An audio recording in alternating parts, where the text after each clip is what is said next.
మండలం పాలకుర్తి, గ్రామ పాలకుర్తి. ఎట్లా మీకు అసలే పెంచిండు? వస్తాను 3,000 నుంచి 4,000 కేసీఆర్ పెంచిండు. 6,000 రేవంత్ రెడ్డి ఇస్తా అన్నాడు, ఇస్తలేడు. ఇస్తా అంటాడు, ఇస్తలేడు. మోసం చేసినట్టేనా? ఇక మోసం చేసినట్టుగా ఏమంటాం కానీ ఇక ఎత్తరు కావచ్చు. ఇంకెప్పుడన్నా దగ్గర 3 సంవత్సరాలు వచ్చింది. అవును, 3 సంవత్సరాలు అయిపోయింది. ఇక గట్టిగా ప్రజలను ఇది చేస్తాడు.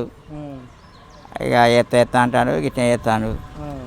మీకు 3,000 4,000 కేసీఆర్ చెప్పి చేసిండా లేకుంటే ఎట్లా? చెప్పి చేసి పడేసిండు. ఎలక్షన్ అయినాక 5,000 ఎత్తాడు, మళ్ళా గెలవలేకపోయిండు. ఈయన 6,000 ఎత్తాడు, ఈయన ఇవ్వలేదు. 3,000 నా దగ్గరికి వస్తాయి. అది ఎక్కేసిన గొంగడు అక్కడనే ఉన్నది.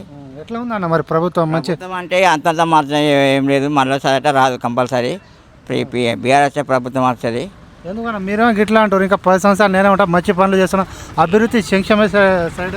ఏం చేస్తానన్నా, ఇప్పుడు అది వృద్ధ పింఛన్లకు చేస్తాను పైసలు ఇవ్వపాయా, ముసలికి ఇచ్చిన పైసలు అలాగే అయిపోయా, రైతు బీమా కింద పైసలు అయిపోయాయి, ఏమి అయిపోయాయి, ఎట్లా వెళ్తానని అనుకుంటాడు ఆయన. నమ్మకం ఒక ఊళ్ళో మొత్తం గెలిచిన మొత్తం అన్ని ఊళ్ళలో వేయడానికి గ్యారంటీ కదా.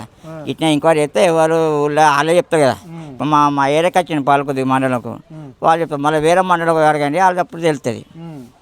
మీ ఎమ్మెల్యే ఎవరు ఇక్కడ? మా ఎమ్మెల్యే మక్కన్ సింగ్. ఎట్లా ఉంది ఆయన పని? మక్కన్ సింగ్ అంటే ఇప్పటికైతే గంతే. ఇక్కడ ఈ ఏరియా ఏం చేస్తే ఆయన ఏరియా మందం ఆయన చేసుకుంటాడు. ఇటైతే లేదు అంతంత మాత్రమే. ఇక చూడండి, 2.5 సంవత్సరాలు వచ్చి అయిపోయింది. ఏమైనా పనులు చేసినా మీ ఎమ్మెల్యే? ఇక్కడ ఏం పనులు చేయలే. చూస్తాను ఇక రోజు ఎంత అగ్గిలిగా ఉండే అంట, ఏం లేదు, ఏం చేయలేదు. చేసేవాళ్ళకి చేస్తారు, మాకైతే ఏం లేదు. మీ మాజీ ఎమ్మెల్యే ఎవరు? మాజీ కోరకండి చేస్తారు. ఎట్లా ఉంది ఆయన పని? అప్పుడు మంచిగా ఉన్నాయి ప్రభుత్వం. ఇప్పుడు ఈయన ప్రభుత్వం చాలా ఇట్లా జరుగుతుంది. ఏమో భూములు గిట్లా ఇల్లులు గిట్లా కూల్చుతున్నారు మీ ఎమ్మెల్యే? ఇక్కడైతే ఏం లేదు. గోకన్ స్థాయిలో కూల్చేస్తాను కానీ ఇక్కడ మాకేం లేదు. మా పల్లెటూళ్ళు. ఎట్లా ఉంది? సో వాళ్ళది ఇద్దరిది పరిపాలన ఎవరిది మంచిగా ఉండే? ఇక కేసీఆర్ ప్రభుత్వం మంచిగా ఉంది, కానీ ఇక ఆయన అనగదొక్కే వరకు ఆయన అట్నే పోతాడు. ఎమ్మెల్యే ఇక చేసుకుంటాను, చేస్తాను, ఇక అంతంత మాట్లాడు. మీకు 6 గ్యారెంటీ అమలు అవుతుందా అన్న?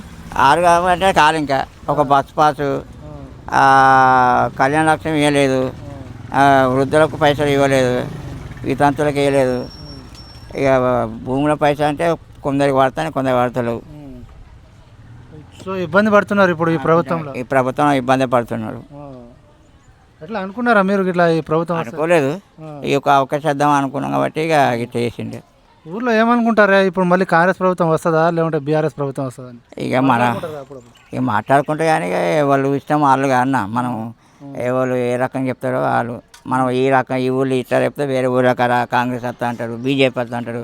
ఇక మాకైతే ఇక్కడ అయితే అంతంత మాత్రమే. మంచిగా పరిపాలిస్తున్నాడు రేవంత్ రెడ్డి. రేవంత్ రెడ్డి మంచిగా పరిపాలిస్తున్నారు. ఎట్లా మరి? సో కేసీఆర్ వస్తాడా మళ్ళా? కేసీఆర్ వస్తా అంటే ఇక నేను వేస్తే మాత్రం అందరు వేస్తే గెలుస్తారు, అందరు కలిసి కట్టుకుంటే అట్లా.